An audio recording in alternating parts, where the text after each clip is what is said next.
తెలంగాణలో అధికారంలోకి వచ్చాక కాంగ్రెస్ ప్రభుత్వం కీలక నిర్ణయాలు తీసుకుంటోంది. అందులో రైతు బంధు ప్రక్షాళన ఒకటి.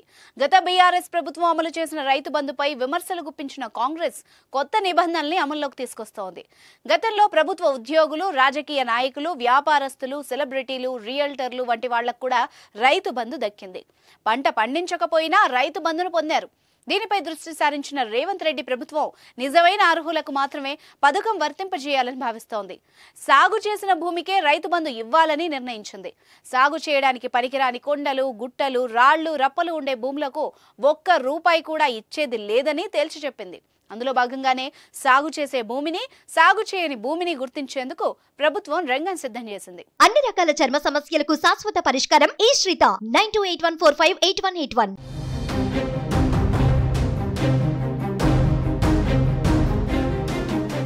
సాగు భూమి ఎంత, బీడుపడ్డ భూమి ఎంత, రాళ్లు గుట్టలతో సేద్యానికి పనికి రాకుండా ఉన్న భూమి ఎంత, గత బీఆర్ఎస్ ప్రభుత్వ హయాంలో సాగు చేయని భూముల్లో ఎన్ని ఎకరాలకు రైతు బంధు ఇచ్చారు, ఇందులో కొండలు గుట్టలు ఎన్నున్నాయన్న అంశాలతో సమగ్ర వివరాలు సేకరించేందుకు ప్రణాళికలు సిద్ధం చేస్తున్నారు. ఇందుకోసం కొత్త టెక్నాలజీ ఉపయోగిస్తోంది.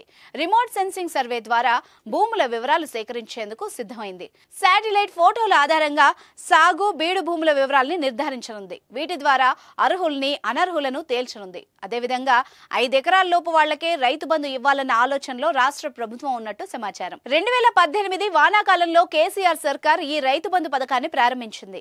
ప్రతి ఏటా 2 సీజన్ల చొప్పున ఇప్పటి వరకు 9 సీజన్లలో రైతు బంధు పథకం ద్వారా పెట్టుబడి సాయం అందించారు. వానాకాలం, యాసంగి సీజన్లలో ఎకరానికి 5,000 చొప్పున మొత్తం 10,000 రూపాయలు ఇస్తూ వచ్చారు. గత ప్రభుత్వం అందించిన పంట సాయాన్ని కాంగ్రెస్ ప్రభుత్వం పెంచింది. బీఆర్ఎస్ ఎకరాకు 5,000 చొప్పున ఇస్తే కాంగ్రెస్ ఎకరాకు 7,500 చొప్పున ఇస్తామని హామీ ఇచ్చింది.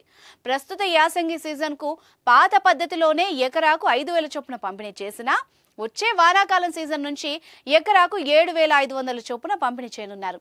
అంటే 2 సీజన్లకు కలిపి ఏడాదికి 15,000 అందజేస్తారు. అలాగే కౌలు రైతులకు కూడా రైతు భరోసా కింద పెట్టుబడి సాయాన్ని అందిస్తామన్నారు.